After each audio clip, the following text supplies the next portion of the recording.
I'm Zeb Hogan, aquatic biologist and National Geographic explorer. Oh, wow. It's beautiful here. I'm traveling along Thailand's mighty rivers and waterways. I just love all of the little moments out on the river, all the little snapshots of life. I'm visiting old friends. Baby elephants, very playful. And meeting local heroes. She's really not happy with me. To discover this country's unique connection to water. How do I go turn the other way? In a whole new way. I've visited a lot of places in Thailand, and honestly, I didn't even know a place like this existed.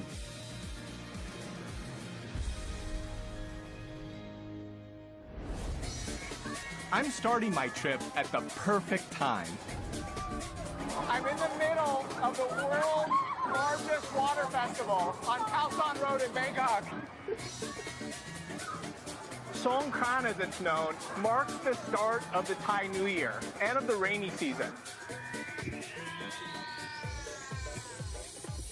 For 3 days every April, the entire country shuts down to engage in a nationwide water fight.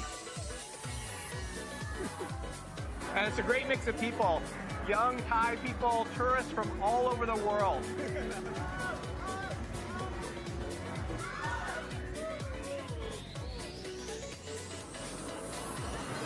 It's easy to see why Songkran is Thailand's most popular festival.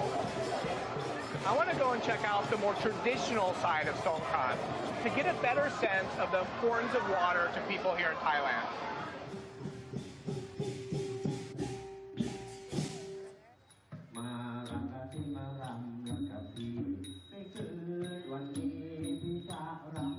I'm at King Rama II Memorial Park.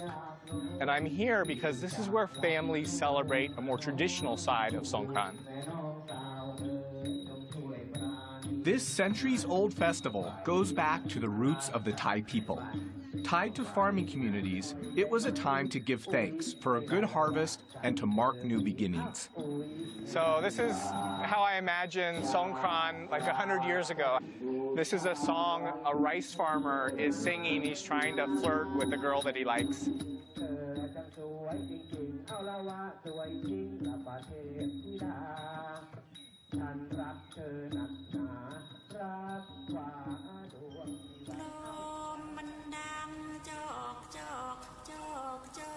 This is the original way of celebrating the Thai New Year, where water is used as a symbol for both cleansing and renewal.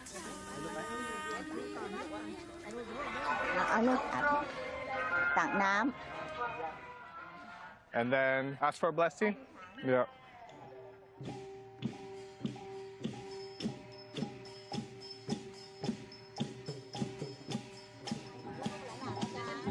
Water is also used to honor one's elders and get their blessings in return.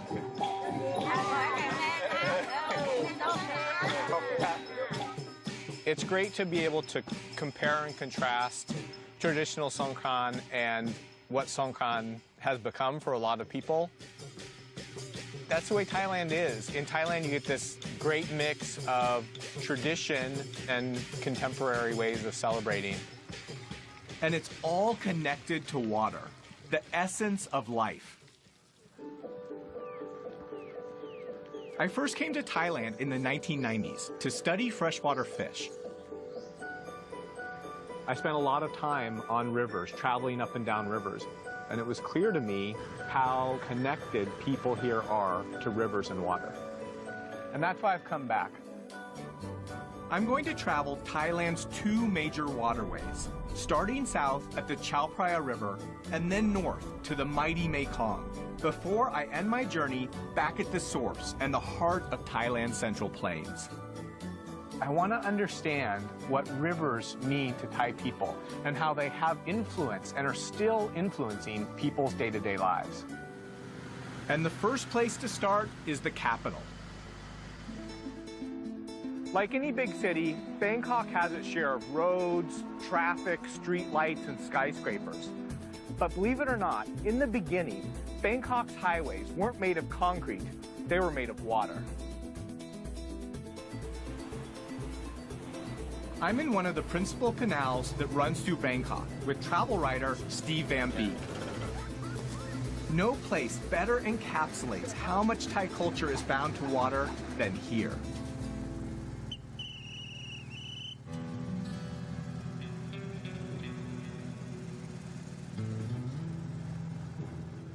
This is the postman? Yeah. Sawadee krap. Can I send a postcard? Yes. Yeah. So just like a normal postman, he has his bag of mail and does a couple miles on the river every day. My friend doesn't live on the river. Is it okay? Yeah. ขอบคุณครับ ขอบคุณครับ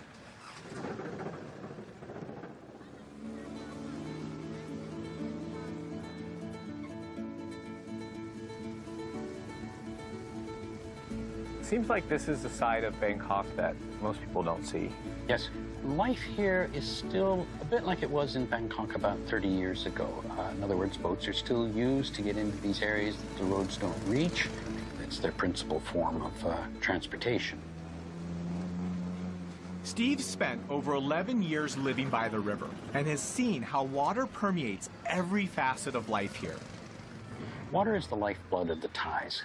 If you understand the importance of water in the development of Thailand's agriculture, its commerce, its history, etc., and if you look at water values as they take place in daily life and such, I think you have a pretty good understanding of who the Thais are and what's important to them. I can see why Bangkok was once called the Venice of the East. Most of the city once consisted of a labyrinth of canals that were built hundreds of years ago. Thais recognized early on was that instead of being an obstacle, water could actually be a facilitator of economic growth, transportation. Today, these canals have all the modern amenities of a normal city. From postal services to even floating banks. But population growth, urbanization, and pollution have taken a toll on the health of the river, negatively impacting communities and marine life. And not many of these canals have survived.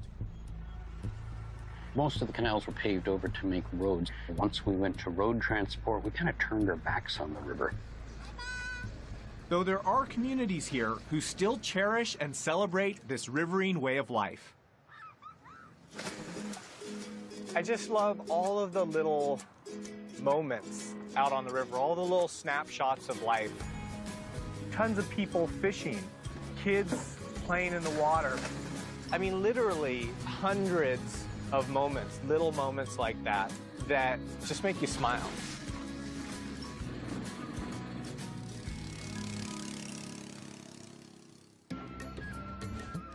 Thailand's waterways aren't just a conduit for transport and trade. The rivers themselves are also a source of sustenance. And even in some of the most inhospitable places, Thais have managed to find ways to harvest from the land. I'm heading southwest to an intersection where the rivers meet the sea. This place is a hot, muddy swampland. And the salt levels in these intertidal zones would kill an ordinary plant in hours. But it's in these mangroves where something remarkable happens. On previous research trips, I've caught everything from giant freshwater stingray to small black-tipped reef sharks right in this region. It's one of the most biologically rich and complex ecosystems on Earth. Over the last 20 years, the local community here has actively been replanting mangrove forests that were once cleared for development. And as the forest has come back, life in this area has come back too. And with the life, people's livelihoods. During high tide, this entire area is underwater. Even so, local people have found some ingenious ways to make use of this piece of real estate. And it all happens at low tide. As the ocean waters recede, they leave behind mudflats that extend far out to the horizon. Impossible to cross by boat or on foot.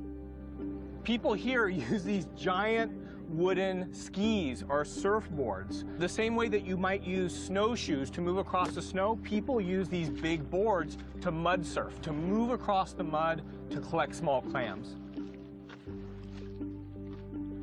Clams are a vital source of income for the community here, and an amazing example of how Thais use the river systems both during the dry and the wet season. And I'm gonna find out just how it's done. Okay, let's give this a try. Time to get dirty.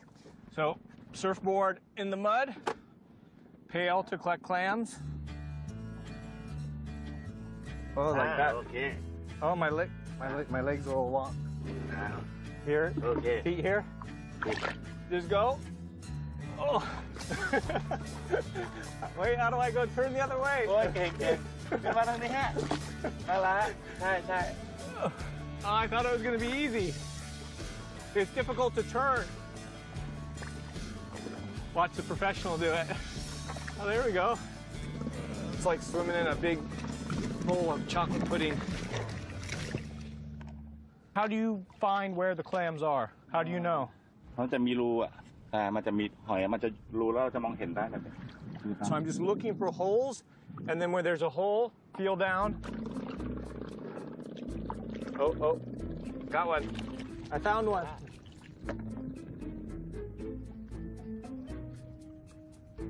Ah! Reaching down in the hole, more often than not, I didn't get a clam, I got a crab. And as I grabbed onto the crab, they grabbed onto me. Ah! Gotta watch where I put my fingers. The clams we're collecting in Thailand's intertidal zone are blood cockles, small edible shellfish that grow to about 2 inches. This is hard work. It's about 95 degrees, and the sun is pounding down on us. No, นี่กี่ตัวแล้วครับ but I have about 5. Hatua. In 4 or 5 hours, how many? Can you get a bucket full? ถ้าเก่งๆก็ได้ประมาณเป็น10กว่าโล10กว่ากิโล 10 kilos, 20 pounds of clams in 4 hours, if you're good. But so far, I only have 6.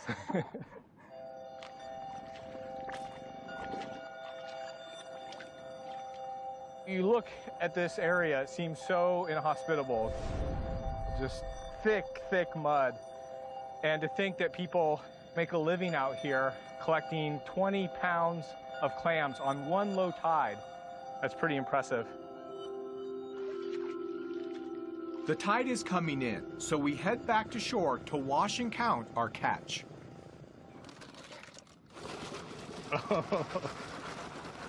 So how much can you sell these for? Lola tarai kap?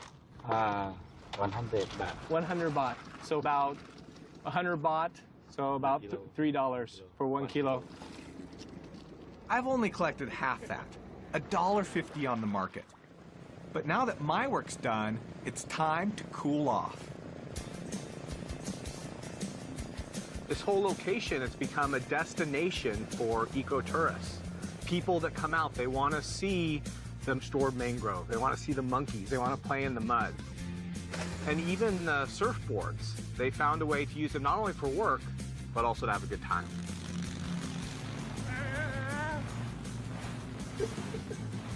After hearing what's happened out here, it's a real success story. Families moving from cities back out here to start ecotourism businesses.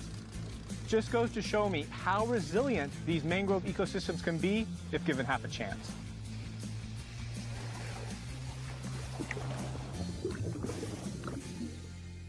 Next, I'm hitching a ride on the river to the ancient capital of Ayutthaya.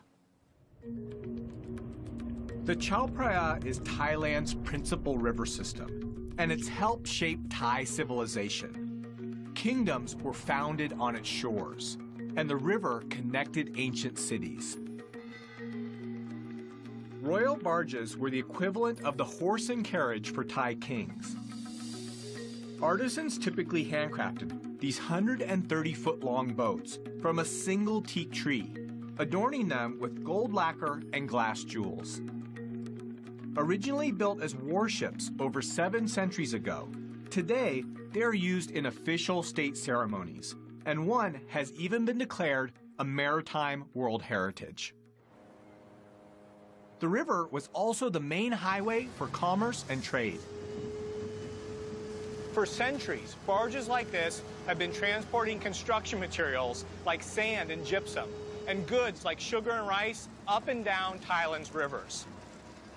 These rivers were the economic superhighways of the pre-20th century, and barges like these helped build the country. I want to find out why these barges are still needed today. So I figured the best way is to jump on board one. แล้วเอาเรือนี้ออกไปแล้วไปขึ้นตรงกลางน้ำ First thing I saw when I get on the barge is a dog. And I guess he's feeling territorial because I'm on his boat.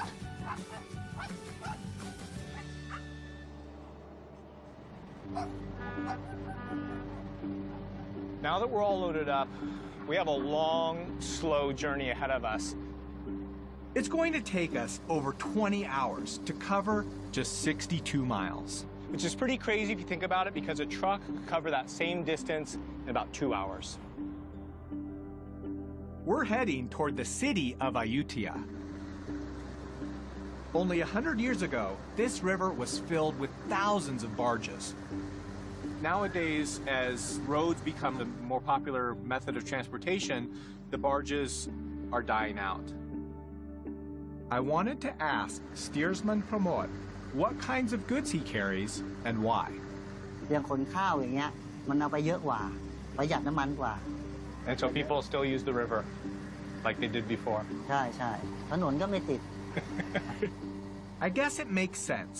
You can move more goods more cheaply if you're not in a rush. Pramod lets me have a go at the wheel, but not before a crash course in towing 3 92-foot-long barges carrying over 1,000 tons of soil. What happens if I need to stop the barges? If I turn the wrong way, I have to stop the barges. How do I stop them? แต่มันไม่มีเบรกเวลาจะเบรกเราต้องถอย เข้าเกียร์ถอยหลัง He says no brake. So you imagine all of that weight, all of the inertia. It's impossible to stop. So go slow, just drive slow, be patient. ใช่ใช่ครับ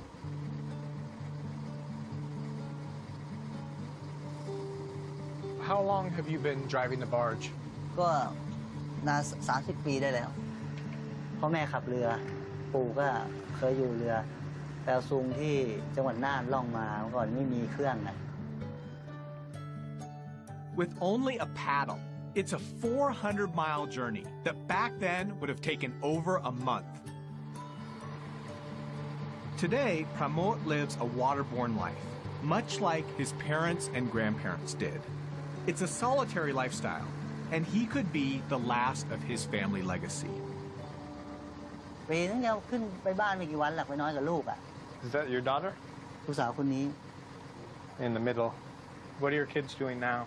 ลูกเรียนหนังสืออยู่ In college? Do you think your children will take over? คิดว่าไม่มาหรอกเขาบอกขับยากไม่อยากขับเขาชอบขับรถมากกว่า I'm curious to understand what motivates him to keep doing this. What do you like about being on the boat? อยู่นี่มันชีวิตอิสระแล้วเราก็เราอยู่มาตั้งแต่เกิดเล็กๆแล้วก็ถนัดกว่าคนอื่นมันก็ไม่ต้องไปเป็นลูกจ้างเขา You know, being out there, I got a sense for what that life is like. In many ways, life on the river is like taking a step back in time. Things seem more calm, more relaxed. Life seems to move at a slower pace. And that feels good. Having said that, I need to reach Ayutthaya before dark. So I say my goodbyes to Pramod and hop on a slightly faster mode of transport. Barges transported materials up and down rivers and helped build the Thai nation. But once goods got to port, there were no trucks or cars to get materials to their final destination. So people looked for the biggest, strongest thing they could find, elephants.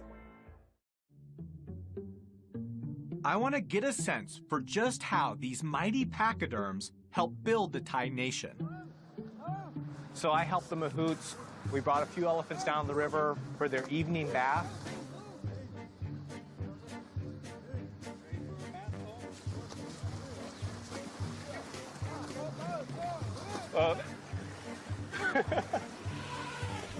Elephants, they're just these massive, intelligent animals. There's just something about an animal that big and that strong that you have to respect them.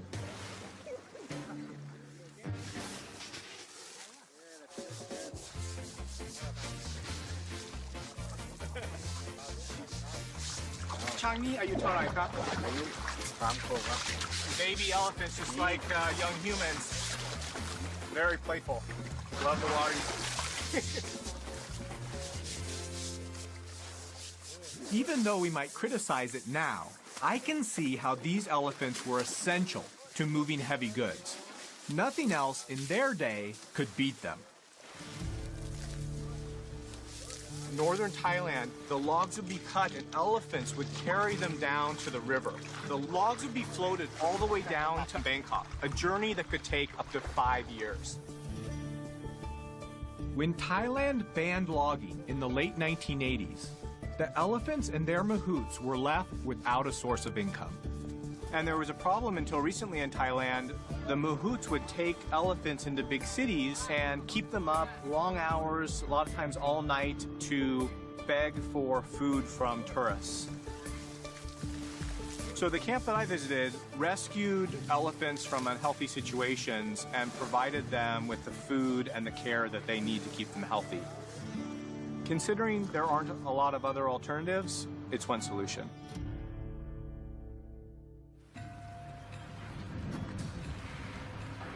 It's the late rainy season in Ayutthaya, Thailand, and surrounding this ancient capital is another key reason why the Thai kingdom thrived.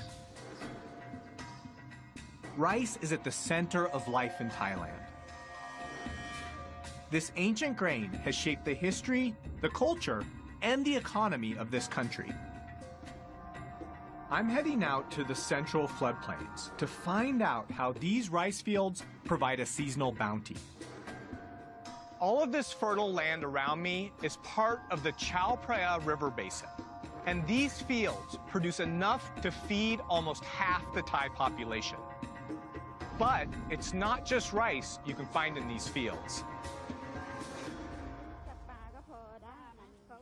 I met a woman named Mali who offered to show me how to catch fish out of rice fields. Yeah, sounds crazy. Fish in fields. The first step was to catch small frogs. No. Got it, I got it. We were running through the mud, looking for small frogs. There were little frogs in the mud on the edge of the water, and Molly was just yelling at me, "Zeb." But it was harder than it looked. They're so sneaky, aren't they, Molly? Molly's teaching me how to catch bait, the bait that she uses for snakeheads, and this is one of the snakeheads' favorite prey. But she's really not happy with me. ได้กี่ตัวแล้วน่ะ Only one. นี่แจมจับเขียดไม่เก่งเลย How many frogs do we need for bait? 20 กว่าตัวก็ได้ แล้วปักเบ็ดไม่มาก we have 5. She said that we need at least 20. นี่อีกตัวนึงเนี่ย Says that not good way. Oh. เอาได้ไม่ได้ We finally got enough frogs to start fishing. เราต้องไปปักเบ็ดก่อนใช่ไหมจะ Yeah. จับเขียดแกะเบ็ด It's very simple. Just a small piece of bamboo, a string, and a hook. And Mali makes these herself at home. เราจับเขียดมาแล้วเราก็นี่ไง Sorry, buddy. แล้วเราก็ปักเบ็ดไม่ต้องให้เขียดจมน้ We're fishing for snakehead. It's one of the more common fish in the rice fields. It'll sneak up, it'll sense the movement of the prey of these frogs on the surface of the water, and to ambush predators. So it'll sense the movement and then strike. Molly, the snakeheads, aroy, mai? อร่อย Aroy. The whole process is just so simple. Molly is someone, she doesn't have a lot of resources, and yet she's come up with a way to get the food that she needs, both for her family and to sell, from very simple instruments. เพราะว่าเราจับเผ็ดปักเบ็ดนี่เขาจับกันมาหลายปีแล้วใช่ไหมคะแต่ถึงเวลารุ่นเราก็ปักไปตามโบราณที่เขาว่ามา ที่มีน้ำนี่มันก็มีปลาตลอด เพราะมันไม่แห้ง Molly saying during the rainy season, all of these areas are connected from the river to the rice fields, and the fish that she relies on spread out all over the rice fields. So it's that cycle of the rainy season that connects most of the lands around here. And it looks like we finally got a bite. It's amazing to me that we've just hooked a fish in the middle of a rice field in Thailand. ดึงขึ้นมาเลยดึงขึ้นมาดึงขึ้นมา Oh, big one. There we go. So look at that. So a striped snakehead. This is one of the most common rice field fish, and this one's over a foot long. Molly says that in a night, she can catch 10, or in a good night, even 20 of these striped snakeheads. Good catch. It's a good one. มีความสุขไหม มีความสุขจ้ะ Look out. In the bag. Go check the other rods. ไป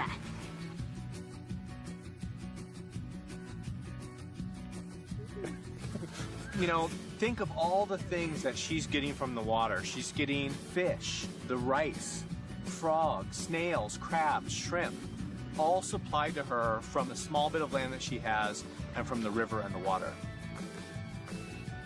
It really goes to show that even floods are turned into something positive here.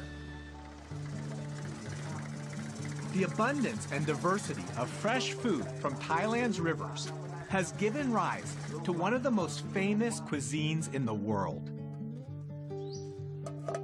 I've asked local resident Rapi Udomrat to show me how some of these wetland ingredients are used by her family. It looks like we have some typical ingredients for Thai food: garlic, shrimp paste, and pepper.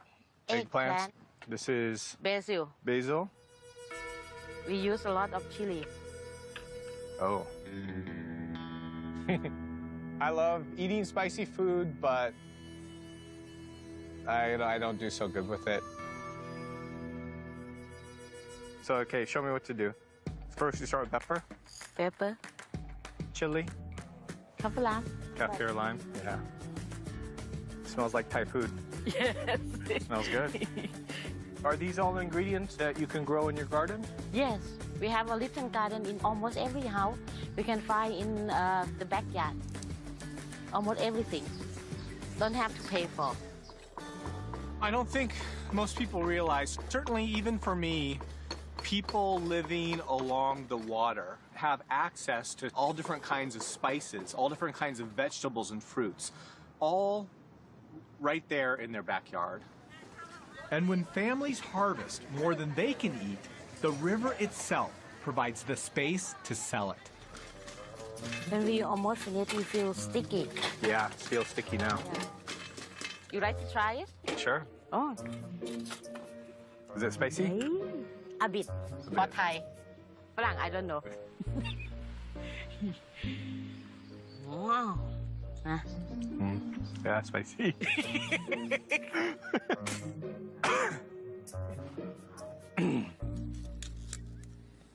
Let's start cooking.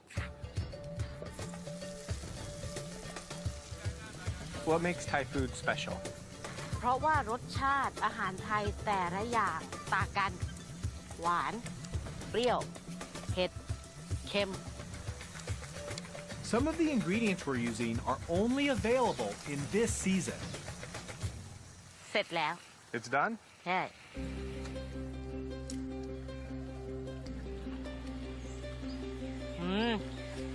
Very good, yeah. We're heading out to have our meal on a boat with Rapi's aunt. I want to find out how families here utilize this seasonal bounty. Have some curry. Thank you. Were there a lot of fish in the river back then? ปลาเยอะมากพอน้ำขึ้นมาก็จะมีปลาเล็กๆเราก็จะสามารถจับปลาด้วยมือเปล่ากุ้งแม่น้ำด้วยทานจนเบื่อ She has some great stories about what it was like living on the river when she was younger. There were so many fish and crabs and shrimp that they would get tired of catching them. Too many to eat. There's some simple ingenuity to life here.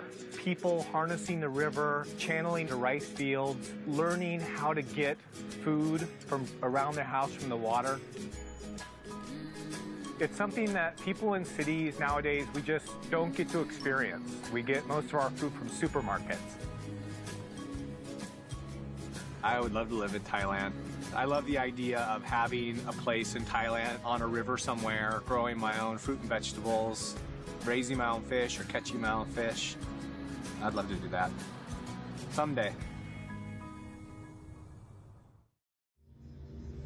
It's November and the start of the dry season in Thailand.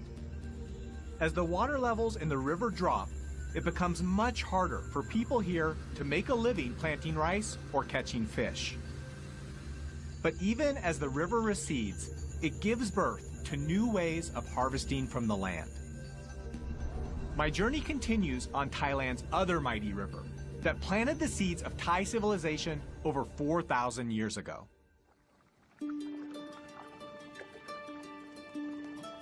This is the Mekong River. It's one of the largest rivers in the world. It flows for over 4,000 kilometers through 6 countries: China, Myanmar, Laos, Thailand, Cambodia, and Vietnam. It's beautiful here. It truly feels like one of the world's great rivers. Feels more wild, more remote. One of the reasons why the Mekong River is special is the way the river changes from season to season. In the dry season, there are places along the river where you could almost walk across. In the rainy season, the water level comes up by over 10 meters, flooding huge areas of swampland and forest. I've come here in the dry season to see how people have adapted to the changing cycles of the river. As the water levels drop, the fish catch becomes much smaller. But the Mekong leaves behind rich, fertile soil that sustains locals here throughout the dry season. Man, check this out. This is pretty cool. During the dry season, people plant vegetable gardens on the exposed riverbank. You can see long bean, lettuce, cabbage, tomatoes, cucumbers, all in this one plot. Everywhere I look, I still see fishermen casting their nets. So I join a local fisherman, Lung Son, to find out how even at this time of year, people manage to catch fish. First up, the quintessential cast net. Just like that? It looks easy, but it's complicated. So the idea of a cast net, you sort of twist your body, you throw it out, the net expands into a large circle and then drops in the water and sinks down, trapping whatever fish are below the water.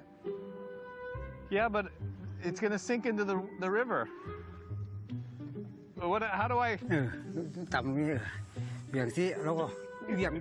Okay, here we go. You ready? Okay, 1, 2, 3. Oh, I caught a boat. หาอยู่ที่ดีอย่างได้เนี่ยเก่งเลยยอด Lung Son tells me that because the catch is smaller in the dry season, fishermen will hedge their bets and set up a whole bunch of different traps. This is a funnel-shaped trap made with bamboo, and there are some strings inside the trap. When a fish swims into the trap, it rubs up against the string, tripping the trap door and trapping the fish inside.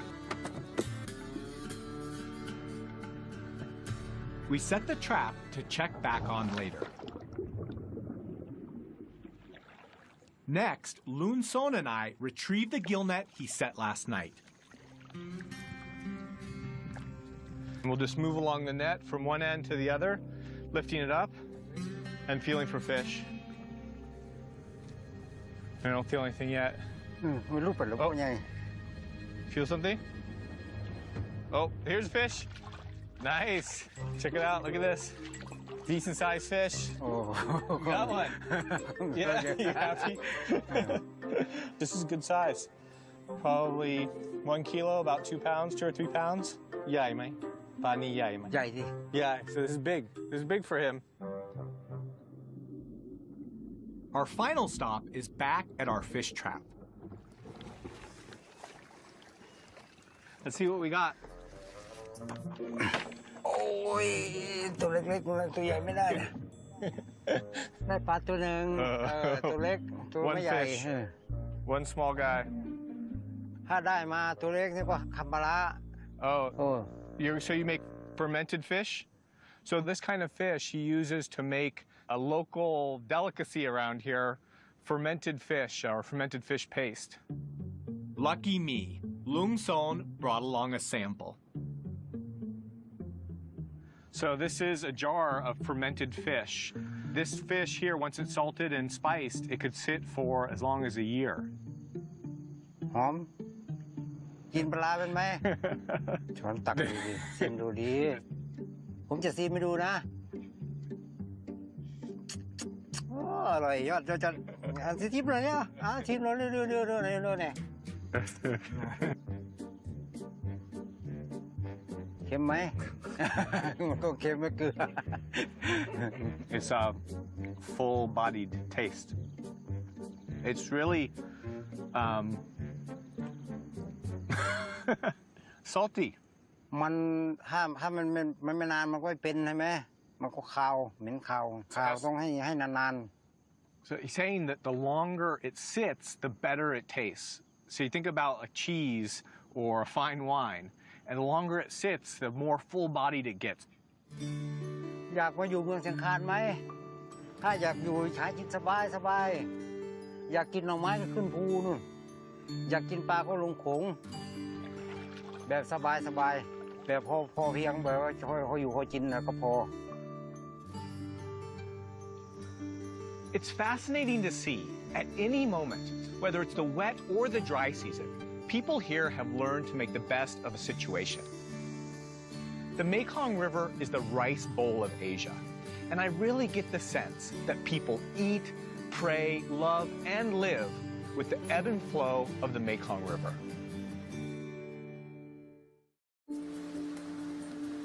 Over the centuries, the Thais have harmonized their lives with the seasons.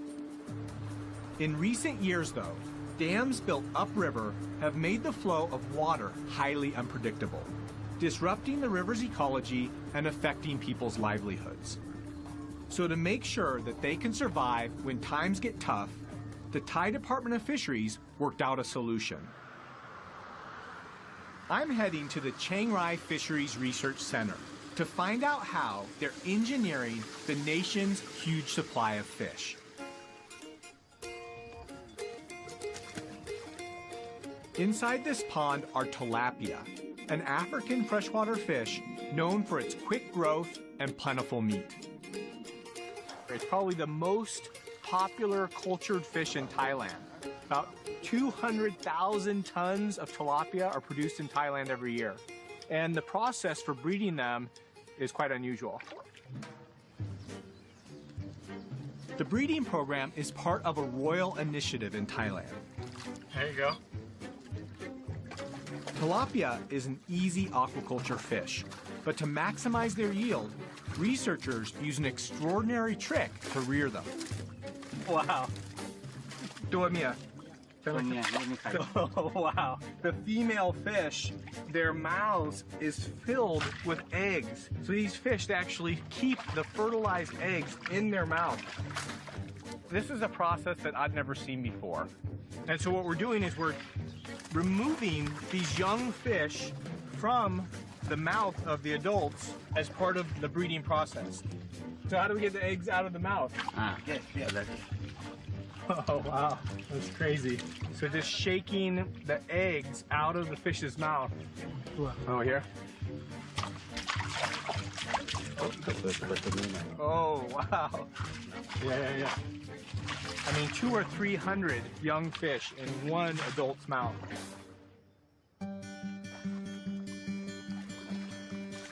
The whole point of this process is to collect the young fry and introduce hormones into their feed to change the sex of the fish to male.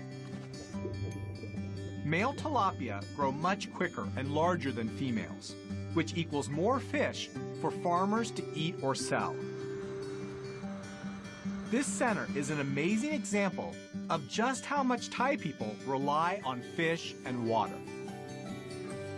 And it's this sense of connection that has led to the call to preserve the country's wild water havens.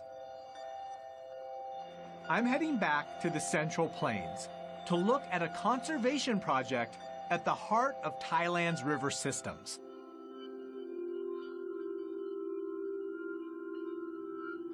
Right now I'm out on a huge expanse of water. It's a big lake that's part of Thailand's largest wetland. It's called Bung Borapet.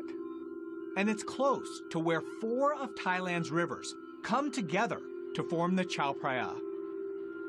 And historically, this is a location that was used for hunting and fishing, but more recently, it's been protected as a national park.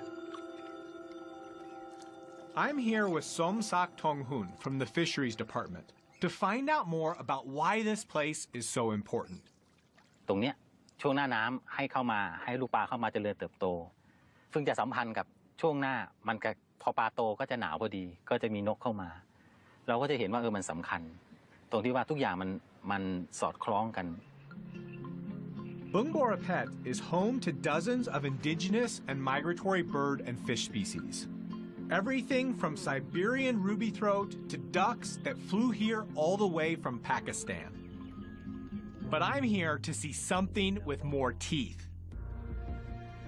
This area used to be home to over 30,000 Siamese crocodiles. But because of overhunting in the 1960s, there are now only about 100 left in the wild here. Are crocodiles important to the Bung Borapet ecosystem? จระเข้เนี่ยนะครับถ้าพูดถึงในแง่แล้วเนี่ยเป็นสัตว์ที่ช่วยควบคุมระบบนิเวศยังเป็นตัวที่จะบ่งชี้ถึงความอุดมสมบูรณ์ Thankfully, conservation efforts here are helping their numbers rebound. I've visited a lot of places in Thailand, been to a lot of different rivers, but I've never been here. And honestly, I didn't even know a place like this existed. And it feels like a place where water is very important, the most essential element.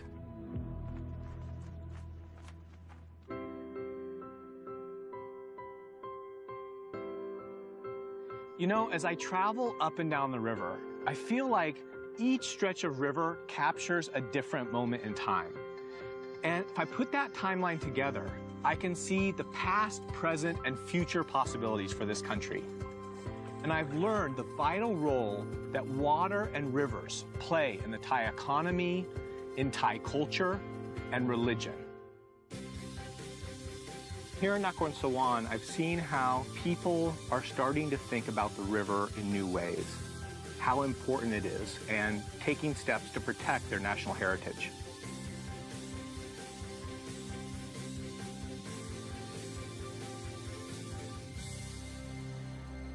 There's one last thing I've got to do before I end my journey in Thailand.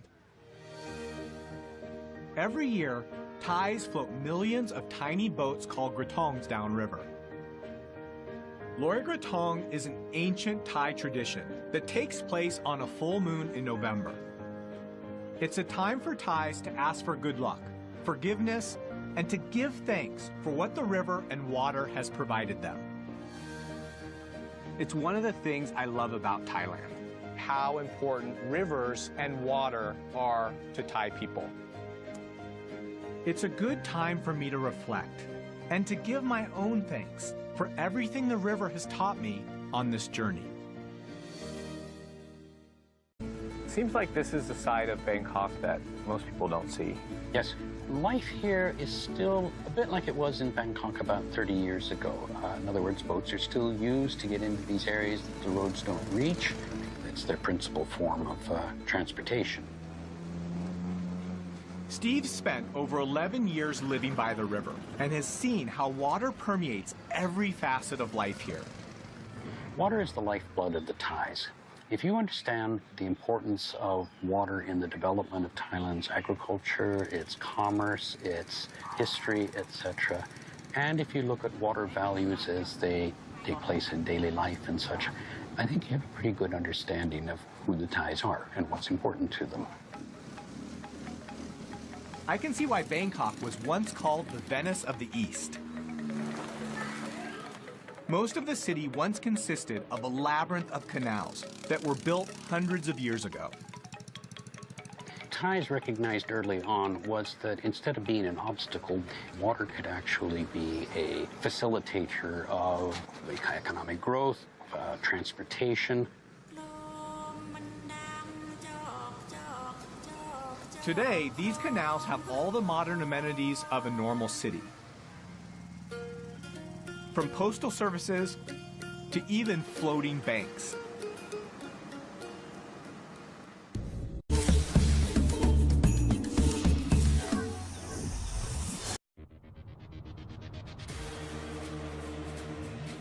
I'm Zeb Hogan, aquatic biologist and National Geographic explorer. Oh, wow. It's beautiful here. I'm traveling along Thailand's mighty rivers and waterways. I just love all of the little moments out on the river, all the little snapshots of life. I'm visiting old friends. Baby elephants, very playful. And meeting local heroes. She's really not happy with me. To discover this country's unique connection to water. How do I go turn the other way? In a whole new way. I've visited a lot of places in Thailand, and honestly, I didn't even know a place like this existed.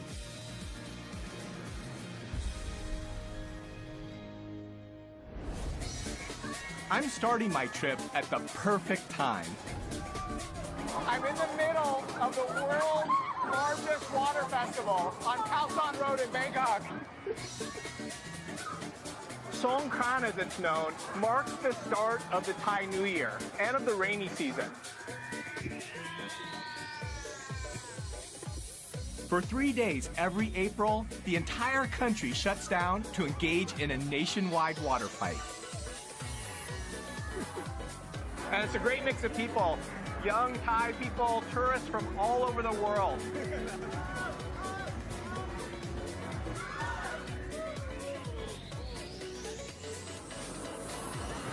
It's easy to see why Songkran is Thailand's most popular festival. I want to go and check out the more traditional side of Songkran to get a better sense of the importance of water to people here in Thailand.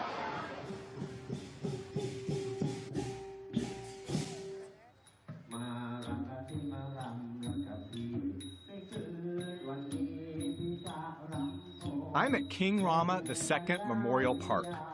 And I'm here because this is where families celebrate a more traditional side of Songkran. This centuries-old festival goes back to the roots of the Thai people. Tied to farming communities, it was a time to give thanks for a good harvest and to mark new beginnings. So this is how I imagine Songkran like 100 years ago. This is a song a rice farmer is singing. He's trying to flirt with a girl that he likes.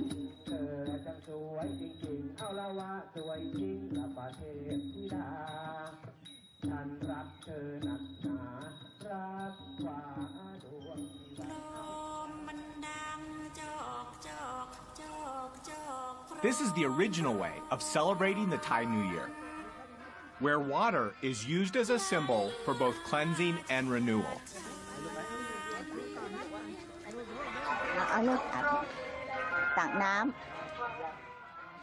And then ask for a blessing?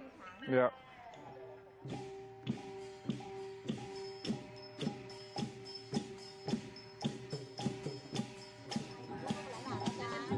water is also used to honor one's elders and get their blessings in return.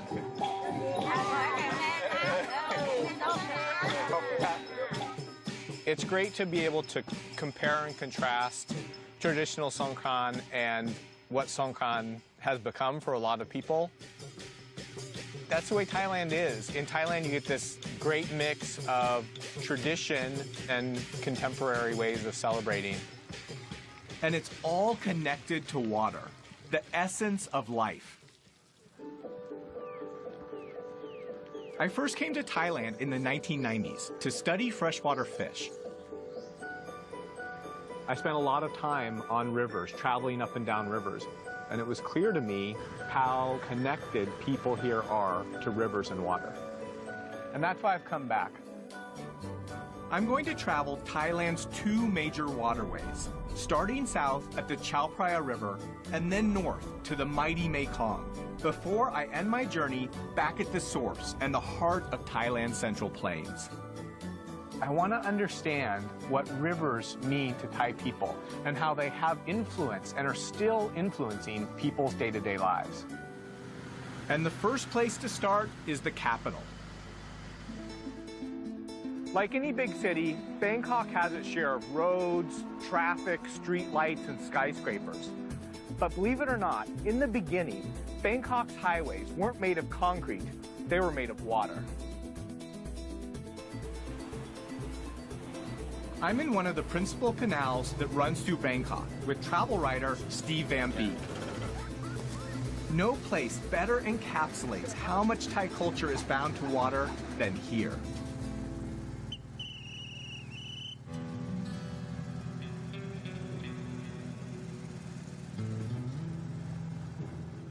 This is the postman? Yeah. Sawadee krap. Can I send a postcard? Yes. Yeah. So just like a normal postman, he has his bag of mail and does a couple miles on the river every day. My friend doesn't live on the river. Is this okay? Yeah. ขอบคุณครับ